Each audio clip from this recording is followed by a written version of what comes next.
बीते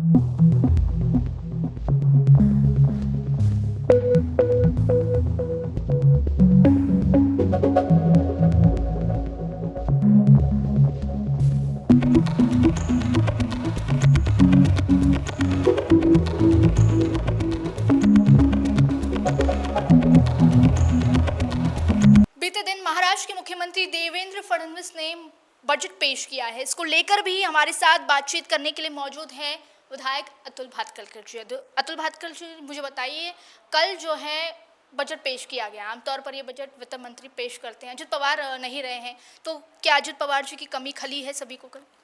नहीं, अजित पवार जी की कमी तो सबको खली है। इसीलिए माननीय देवेंद्र जी ने, जो वित्त मंत्री का भी अभी कारोबार देख रहे हैं, उन्होंने अपने अर्थसंकल्प में अजित पवार जी के स्मारक की भी ऐलान किया है और साथ साथ में किसानों को 2 लाख रुपए तक की कर्ज माफ़ी देकर एक ऐतिहासिक अर्थसंकल्प उन्होंने महाराष्ट्र के लिए पेश किया है।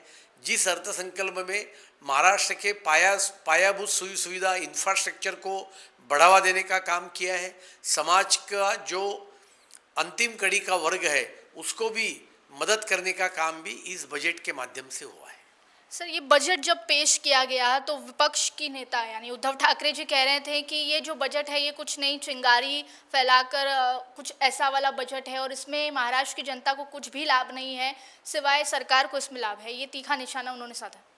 जनता को लाभ नहीं है, ये बात सच नहीं है। उद्धव ठाकरे को कुछ लाभ नहीं है। सत्ता के बाहर रहने के कारण जल बिन मछली, इस प्रकार की उनकी अवस्था हुई है। और उद्धव ठाकरे जी को कब से बजट समझने लगा? उन्होंने खुद ये कहा था, मुख्यमंत्री थे तब, कि मेरे को बजट का कुछ समझता नहीं है। और इसके लिए उद्धव ठाकरे की बयानबाजी को ना महाराष्ट्र की जनता ध्यान दे रही है, ना हम ध्यान दे रहे हैं। कल बजट पेश किया गया, बहुत सारे जो है चीज़ें कही गई थी। लाड़की बहन योजना जो महिलाओं के लिए चलाई गई थी, उस पर भी संशय है कि 2100 रुपये जो प्रति माह मिलने वाले थे, उस पर आप क्या कहना चाहेंगे कि आगे होगा नहीं होगा? विपक्ष की ओर से ये भी कहा गया है जो 1500 रुपये मिल रहे हैं वो भी बंद हो जाएंगे और योजना बंद हो जाएगी। ये सरकार का केवल लोक लुभावन का तरीका है लोगों से। विपक्ष तो ये योजना बंद हो जाएगी, ये जब योजना चालू की तब से बोल रहे हैं। आज हमारी ये सरकार आने के बाद 1.25 बरस हो गया तो भी योजना चालू है और योजना चालू ही रहेगी। हमने तो कोई भी चुनाव सामने नहीं है तो भी हमने किसानों को कर्ज माफ़ी देने की घोषणा की और उसकी अमल अभी बजट पास होने के बाद तुरंत हम करेंगे। और इसके लिए मुझे लगता है विपक्ष के पास ना कोई जेन्युइन मुद्दे हैं और उनका एक ही तरफ ध्यान है कि उनको महायुति अपने पार्टी में कब लेगी, उसके बिना उनके दिमाग में कोई बात चलती नहीं है। और इसके लिए इस प्रकार की बेबुनियाद, इस प्रकार की बातें वो करती है। महाराष्ट्र की जनता इस बजट के ऊपर खुश है। रोड डेवलपमेंट, जैसे देश की आर्थिक राजधानी है मुंबई, तो मुंबई को डेवलप करने के लिए रोड कनेक्टिविटी ज़्यादा होनी चाहिए। तो इस बजट में इंफ्रास्ट्रक्चर को लेकर, मैं कहूँ डेवलपमेंट को लेकर, कोस्टल रोड से लेकर जो सारा जो हाईवेज है, कॉरिडोर्स है, उसके लिए क्या कुछ कहा गया है? नहीं, इसके लिए बहुत सारा कुछ कहा है। एक तो कोस्टल रोड अभी जो बांद्रा से वर्सोवा है, वर्सोवा से भाईंदर तक है, उसका काम को प्रारंभ हुआ है। वो 28-29 साल तक ये कोस्टल रोड वेस्टर्न सबब का पूरा हो जाएगा। ये कोस्टल रोड जो आज तैयार है वो ऑरेंज गेट को, यानी पूर्व द्रुतगति मुक्त महामार्ग को जोड़ने का काम वो भी 2 बरस में पूरा हो जाएगा। बोरीवली ठाणा, इसका अंडरग्राउंड टनल का काम चालू हुआ है।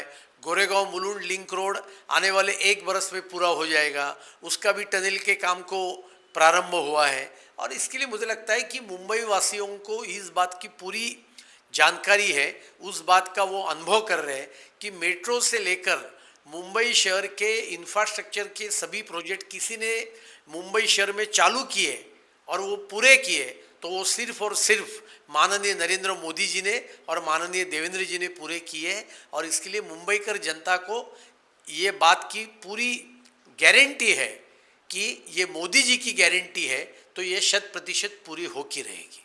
मोदी जी की गारंटी है 100% पूरी होगी, ऐसा आपने कहा। बजट में और भी एक था कि चौथी मुंबई बनाएंगे। चौथी मुंबई के बारे में ज़रा बताइए डीसी न्यूज़ इंडिया के दर्शकों को आप। नहीं, चौथी मुंबई के पहले तीसरी मुंबई बनाएंगे और तीसरी मुंबई ये अटल सेतु के यहाँ अटल सेतु क्रॉस करने के बाद जो पनवेल और पूरा इलाका है उधर हम तीसरी मुंबई बनाएंगे।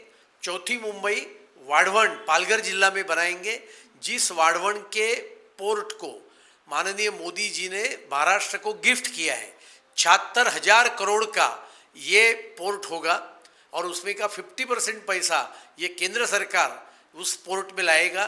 दुनिया का एक सबसे बड़ा पोर्ट ये उभर कर पालघर में वाढ़वण के नज़दीक आएगा और वहाँ जो विकास काम हो गए वो विकास काम ध्यान में रखते हुए चौथी मुंबई भी उस इलाके में करेंगे और पालघर में अभी तीसरा एयरपोर्ट भी बनाने का काम हम कर रहे हैं। ये थे हमारे साथ महाराष्ट्र बजट पर बातचीत करने विधायक अतुल भातखलकर जी, जिनके साथ हमने बातचीत की। कई मुद्दे उन्होंने रखे मुंबई की डेवलपमेंट को लेकर और ये जो बजट है ये मुंबईकरों के लिए काफ़ी अच्छा साबित होने वाला है, ऐसा उन्होंने कहा। तो अभी के लिए बस इतना ही। कैमरा पर्सन अजय के साथ मैं Divya, DC news India, Mumbai.